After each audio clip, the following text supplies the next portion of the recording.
Olá, meus alunos do sétimo ano. Tudo bem com vocês? Aqui quem está falando é a professora Patrícia, de Comunicação e Linguagem. Hoje daremos sequência ao nosso PET volume 2. Então, vamos lá? E na nossa semana 4, iremos trabalhar o uso dos porquês. Essa matéria é muito bacana, vocês irão gostar. Só que tem que prestar atenção para não fazer confusão, porque existem 4 tipos de porquês, beleza? E na nossa atividade 1, complete os períodos com as palavras abaixo. Então, o primeiro porquê separado é utilizado em perguntas. Exemplo, por que não voltamos para casa? O porquê junto é utilizado em respostas. Exemplo, por que agora não temos tempo? Porque junto, acentuado, possui valor de substantivo e indica o motivo, né? A razão. Exemplo, gostaria de saber o porquê dele não falar mais comigo, né? O motivo. E o porquê separado, né? E com acento, é utilizado em perguntas no final das frases. Exemplo, você não gosta dessa matéria, por quê? Temos aí várias letrinhas para praticarmos, da letra A ao Z, beleza? A primeira aí, quero saber por que estou assim. É uma pergunta indireta, então utilizamos o porquê separado, sem acento, né? Foi reprovado e não sabe por quê, né? Não sabe o motivo. Por qual motivo? E ele está vindo no final da frase aí, né? Então, é porque separado com acento. Por que você está tão aborrecida? Esse porquê aí é separado, né? Sem acento, porque vem no início de uma pergunta direta. Já a letra D é o contrário, vem no final. Então, o final de uma pergunta é com porquê separado, acentuado. Reagir à ofensa, porque não sou covarde. Tá dando explicação, né? Então, o porquê junto. Ignora-se o porquê da sua renúncia, o motivo, né? Olha o artigo o ajudando aí no entendimento. Então, o porquê junto, só que com acento. São ásperos os caminhos por que passei.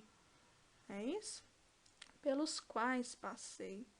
Então, o porquê é separado, sem acento. Não saí de casa porque estava doente. Tá dando explicação. Não foi ao baile porque não tinha roupa. Outra explicação. Quero saber por que não me disse a verdade. Olha a pergunta indireta aí, né? Quero saber por que foste reprovado. Outra pergunta indireta. Então, utilizamos o porquê separado, sem acento. Vem agora uma pergunta diretíssima, né? Olha, por que os países vivem em guerra, né? Então, tá no início aí, então, por que separado, sem acento. Quero saber o porquê de sua decisão, o motivo. Olha o artigo o lá, ó. Então, é junto com acento. Temos aí, por que sinais o reconheceram? Esse porquê aí, separado, sem acento, né? É uma pergunta direta. Não sei motivo por que ele deixou o emprego. Pergunta indireta. Ele não viajou por quê? Olha o porquê vindo no final da frase. Então, é separado, mas com acento. Esther é a mulher porque vive. É isso? Eis porque o trânsito está congestionado. Então, quer dizer o quê? Ele viajou porque foi chamado para a reunião. Dando uma explicação, né? Lutamos porque haja maior justiça social. Então, outra explicação. Ele deve estar em casa porque a luz está acesa. Outra explicação. Olha a pergunta direta. Por que você não vai ao cinema? Aquele é o moço porque ela se apaixonou. né? A professora quer um porquê para tudo isso, quer entender o motivo. Então, por isso que é junto e com acento. Você é a favor ou contra? Por quê?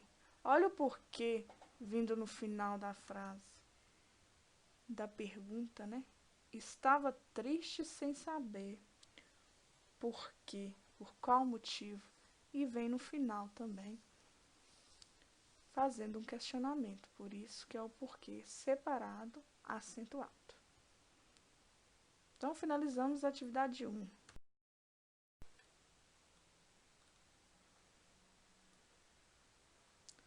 Agora, vamos passar para a atividade 2. Na atividade 2, temos aí as regras do uso dos porquês.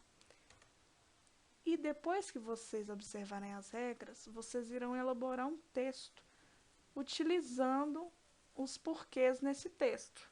Então, vocês têm que, por exemplo, vocês podem fazer um diálogo, né? Um texto com diálogo, onde vocês encaixam aí o uso dos porquês adequadamente, tá? Lembrando que o porquê junto indica uma resposta, uma explicação. O porquê separado, geralmente ele vem fazendo uma pergunta direta ou indireta, né? Equivale por qual razão, por qual motivo. O porquê separado vem finalizando com uma interrogação, né? Por quê? Indicando uma frase aí que possa ser uma interrogação. E temos o porquê junto com acento, representando um substantivo, significando causa, razão, motivo, é isso? E geralmente tem um o como artigo acompanhando. Atividade 3, temos que preencher adequadamente essas lacunas, com o uso dos porquês. Eu não fui à reunião porque estava cansada. Então, percebemos aí que ela está explicando.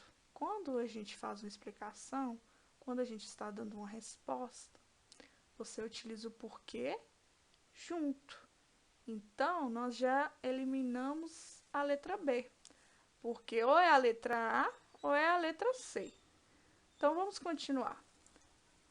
Eu não fui à reunião porque estava cansada e não entendo por que isso está sendo criticado por todos. Está fazendo uma pergunta? Está fazendo um questionamento? Está sim. Só que é de uma forma que indireta. E não entendo por que isso está acontecendo, né? Então, esse porquê é separado, sem acento, tá? Por que falam todos sobre isso? Já vem uma frase direta e no final, por quê? Esse porquê é separado com acento. Então, é a letra C que está correta. A atividade 4, temos aí desastres naturais. O que são? Temos aí os mais comuns, é isso? Os mais comuns no Brasil. Aí tem uma imagem, tá? Depois de observar as imagens, vamos responder. Quais são os principais desastres naturais ocorridos no mundo nos últimos anos?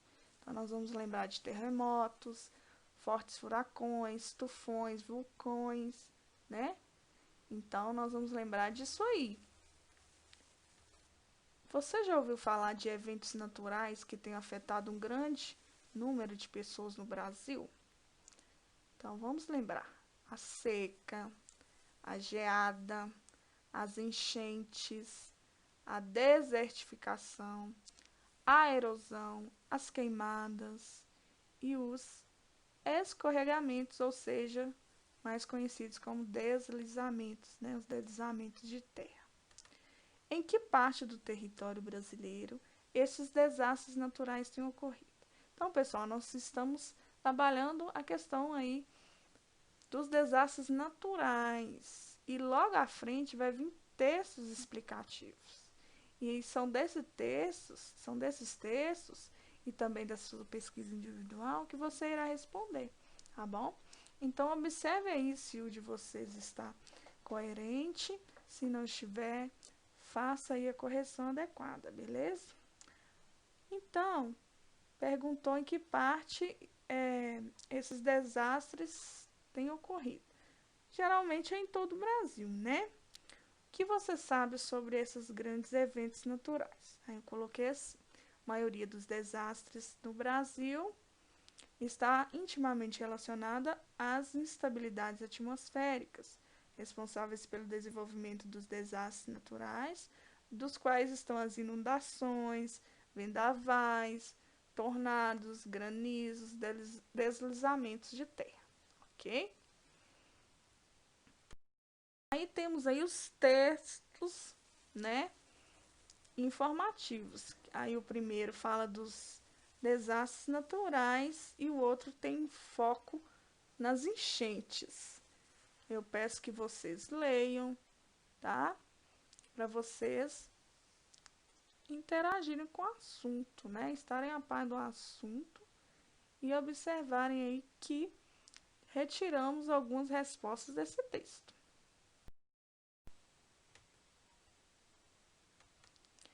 Atividade 6. Responda as questões. Qual o tema trabalhado nessa matéria? Os desastres naturais do Brasil. Em nosso país, temos a ocorrência de desastres naturais? Sim, pois temos chuva, queda de granizo, secas, geadas, enchentes, desertificação, erosão, queimadas, alagamentos, dentre outros. Também podem se caracterizar como eventos naturais que podem ser considerados desastres quando afetam um grande número de pessoas e fazem vítimas. Quais são os principais eventos naturais que afetam o maior número de pessoas no Brasil? No Brasil, os deslizamentos de encostas e as secas são os eventos naturais que mais provocam vítimas, de acordo com o texto. Beleza, pessoal?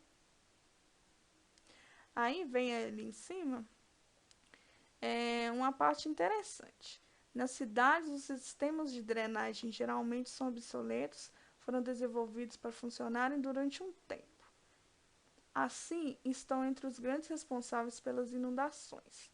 Por outro lado, o homem constrói suas casas até na beira do rio e ocupa a linha do canal responsável pelo escoamento. Dessa maneira, a água não tem para onde ir e inunda as casas. É o que a gente percebe, né, com as chuvas fortes, o que é que acontece, né, no nosso município. Podemos aí observar, né, pessoal? As inundações que acontecem ao longo de córregos e ribeirões, localizados fora do sistema principal de drenagem, geralmente tem como causas um grande número de bueiros e pontilhões obstruídos ou concessão insuficiente, o assoreamento dos cursos d'água decorrente de uso e ocupação inadequados, né? Muita gente aí não utiliza adequadamente, né? Fica jogando muito lixo, acaba que a água não fica sem lugar de ir. Em geral, nas grandes cidades, muitas áreas de risco de enchentes estão relacionadas com a ocupação de favelas nas margens de córregos. Nesses, não é só a inundação que causa grandes prejuízos. Há também os escorregamentos, né, gente, que são os deslizamentos de casas nos morros, beleza? Então, só para a gente ficar a par do assunto que nós temos que falar sobre ele na frente. Continuando aí, a letra D. Quais as prováveis causas desses desastres naturais ocorridos em nosso país? São causados por fatores climáticos e principalmente pela ação humana. Quais são os principais desastres naturais que não ocorrem em nosso país? Por quê? Quais são os principais, pessoal? Então, temos uma série, né? Terremotos, vulcões, furacões, né? Catástrofes como sismo, vulcanismo, ondas gigantes, né? Que estão ligadas ao movimento na crosta da Terra, né? Então, nós vamos observar que grandes desastres, eles não são recorrentes em território brasileiro, porque este encontra-se no centro da placa sul-americana. E essas catástrofes naturais ocorrem geralmente em áreas com encontro das placas tectônicas, o que não é o caso no Brasil, viu, pessoal? Então, a gente pode observar que há pouca ocorrência de ventos devastadores no nosso país, né? Como furacões, tufões, devido à baixa temperatura do mar, né? Aqui no Brasil, onde as águas podem atingir mais de 27 graus, é no Nordeste. Mas o que acontece? Os ventos na parte superior da atmosfera, lá, são mais fortes para formar tempestades dessa magnitude. Então, tivemos a única vez que as condições necessárias para formar o furacão aconteceram, que foi em 2004, com o furacão Catarina, que foi lá no norte do Rio Grande do Sul, né? Só que, no caso, os ventos lá atingiram a categoria 1, 150 km por hora. E já nos Estados Unidos, geralmente é a partir de categoria 5, né? 250 km por hora. Ou outros lugares, outros países também. Então, por enquanto, não pode acontecer aqui no Brasil, porque as águas não são tão quentes o suficiente, né? Porque nossas águas são abaixo de 27 graus. Só que com o aquecimento global, né? O aquecimento global pode fazer com que as temperaturas dos mares atinjam um valor mais alto, né? Então, é bem assim complicado, porque se acontecer isso, então pode surgir mais situações de furacão aqui no Brasil. Tomara que não, né, pessoal? Quais medidas podem ser tomadas para prevenir, né, a ocorrência desses desastres naturais mais comuns no Brasil? Aí temos aqui, ó, o uso de geotecnologias e de instrumentos para o monitoramento de áreas de risco podem prevenir alguns desastres ambientais, além da importância do planejamento urbano em médio e longo prazo. Torna-se imprescindível, pois as cidades brasileiras sofrem as consequências de eventos naturais que afetam um grande número de pessoas, especialmente aquelas com menor renda. Temos aí um resumo, pessoal, do que são desastres naturais. Os desastres naturais não são apenas eventos de grande magnitude, como fortes tufões, furacões, terremotos, tsunamis e vulcões, mas outras atividades como chuva, queda de granizo, secas, geadas, enchentes, erosão, queimadas, alagamentos. Também pode se caracterizar como eventos naturais que podem ser considerados desastres naturais quando afetam grande número de pessoas e fazem vítimas. No Brasil, os deslizamentos de encostas e as secas são os eventuais naturais que mais provocam vítimas e são causados por fatores climáticos, e principalmente pela ação humana. Devido ao acelerado processo de urbanização e industrialização, os grupos sociais com menor renda, eles constroem suas moradias em locais inadequados, como as encostas ou áreas alagadas. Os interesses econômicos de outros grupos intensificam a construção de hidrelétricas, rodovias, fábricas, sem os devidos cuidados com o meio ambiente, provocando a ocorrência de grandes eventos naturais que afetam um grande número de pessoas, especialmente aquelas de menor renda. O uso de geotecnologias, no caso aí vem a solução, né, que foi a dita numa resposta anterior, porque era para basear nos textos para se responder e também em pesquisas, né, pessoal? Vamos pensar agora nos principais eventos naturais que afetam o maior número de pessoas no município onde você se localiza, né?